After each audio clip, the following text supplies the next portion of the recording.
AAA College of Engineering and Technology, Sivakasi. Counseling code 4680.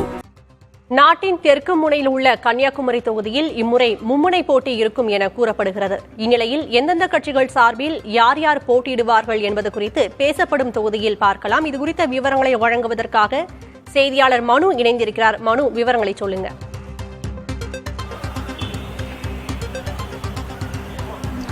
சக்தி, அதாவது கன்னியாகுமரி பாராளுமன்ற தொகுதியை பொறுத்த அளவில் இந்த பாராளுமன்ற தொகுதியில் ஒவ்வொரு தேர்தலிலும் தேசிய கட்சியைச் சேர்ந்த வேட்பாளர்களை குமரி வாக்காளர்கள் தேர்வு செய்வது வழக்கம். அதாவது 2019 ஆண்டு நடந்த பாராளுமன்ற தேர்தலில் வசந்தகுமார் காங்கிரஸ் கட்சி, அதாவது திமுக காங்கிரஸ் கூட்டணியில் போட்டியிட்ட வசந்தகுமார் இந்த தொகுதியில் வெற்றி பெற்றார். அவர் 2020 ஆண்டு நவம்பர் மாதம் 28ஆம் தேதி நோய் பாதிக்கப்பட்டு உயிரிழந்த நிலையில் இந்த தொகுதியில் இடைத்தேர்தல் 2020 ஆண்டு நடைபெற்ற சட்டமன்ற தேர்தலுடன் பாராளுமன்ற இடைத்தேர்தல் நடைபெற்றது. இந்த தேர்தலில் அவருடைய மகன் விஜய் வசந்த் இந்த தொகுதியில் போட்டி போட்டு வெற்றி பெற்றார். இந்த நிலையில் இந்த தொகுதியை பொறுத்த அளவில் 2024 ஆண்டு தேர்தல் பாராளுமன்ற தேர்தலுக்கு இந்த தொகுதியில் இருக்கக்கூடிய மக்களும் சரி அரசியல் கட்சிகளும் தயார் நிலையில் வந்து கொண்டிருக்கிறார்கள். இந்த பகுதியில் காங்கிரஸ் கட்சி சார்பில் போட்டியிடுவதற்காக தற்போது பாராளுமன்ற தொகுதி உறுப்பினராக இருக்கக்கூடிய வசந்தகுமார் மற்றும் குளச்சல் சட்டமன்ற உறுப்பினராக இருக்கக்கூடிய அவர் குளச்சல் சட்டமன்றத்தில் 3 முறை தொடர்ந்து சட்டமன்ற உறுப்பினராக தேர்வு செய்யப்பட்டவர் பிரின்ஸ். இவரும் தற்போது இந்த தொகுதியில் பாராளுமன்ற தொகுதியில் போட்டியிடுவதற்காக வாய்ப்புள்ளதாக கட்சி தொண்டர்களும் கட்சி தலைவர்களும், அதாவது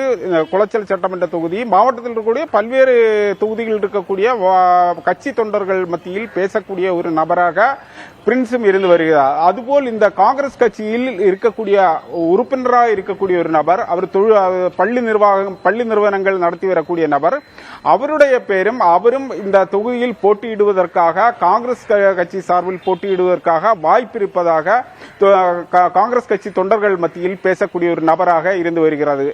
இதுபோல் பாஜகவை பொறுத்த அளவில் ஏற்கனவே 9 முறை இந்த கன்னியாகுமரி பாராளுமன்ற தொகுதியில், அதாவது 3 முறை கன்னியாகுமரி பாராளுமன்ற தொகுதியும் அதுக்கு முன்பு நடைபெற்ற நாகர்கோவில் பாராளுமன்ற தொகுதியாக இருந்தபோது அந்த இதிலும் 9 முறை பாஜக சார்பில் போட்டியிட்டவர் தான் பொன் ராதாகிருஷ்ணன். இவர் 2 முறை இந்த தொகுதியில் போட்டியிட்டு வெற்றி பெற்றார். 9 முறை போட்டியிட்ட போது 2 முறை இந்த தொகுதியில் வெற்றி பெற்றார். அந்த 2 முறையும் மத்திய இணை அமைச்சராக அதாவது வந்தவர் தான் பொன் ராதாகிருஷ்ணன். அவரை பொறுத்த அளவில் இந்த முறை இந்த தொகுதியில் அவர்தான் போட்டியிடுவதற்கான வாய்ப்புகள் அதிகமாக உள்ளதாக பிஜேபி கட்சி தொண்டர்களும் கட்சி தலைவர்கள், அதாவது ஒவ்வொரு பகுதியில் இருக்கக்கூடிய தலைவர்கள் மத்தியிலும் பேசி வருகிறார்கள்.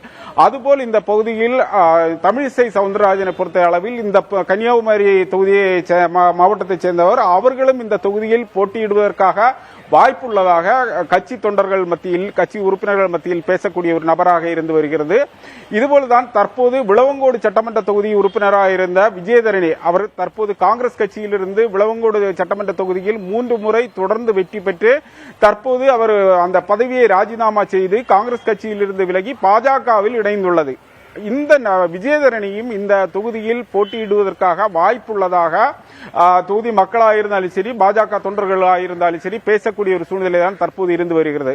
இதுபோல்தான் இந்த பகுதியில் போன முறை அதிமுக பாஜக கூட்டணியாக போட்டியிட்டது. ஆனால் இந்த முறை 3 முனை போட்டி என்பதற்கு காரணமே அதிமுக பாஜகவை விட்டு விலகி இருக்கும் நிலையில் இந்த பகுதியில் அதிமுக வேட்பாளரை நிறுத்தும் என அதிமுகவினரும் கூறி வருகிறார்கள். இந்த பகுதியில் அதிமுக தரப்பில் 3 வேட்பாளர்கள் தற்போது போட்டியிடுவதற்காக தயாராக நிலையில் உள்ளது கூறப்படுகிறது. அவரை பொறுத்த அளவில் நாசரியன் வஸ்ரியான் என்று சொல்லக்கூடிய மீனவ கிராமத்தைச் சேர்ந்த அதிமுக உறுப்பினர், இவர் ஏற்கனவே பல்வேறு தொழில் அதிபராக இருந்து வரக்கூடியவர்.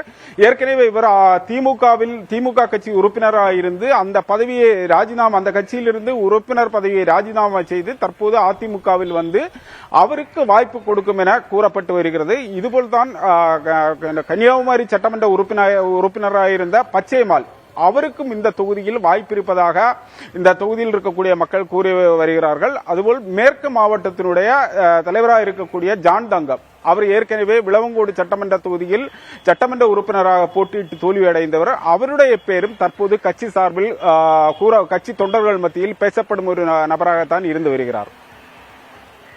விவரங்களுக்கு நன்றி மனு. AAA College of Engineering and Technology, Sivakasi. Counseling code 4680.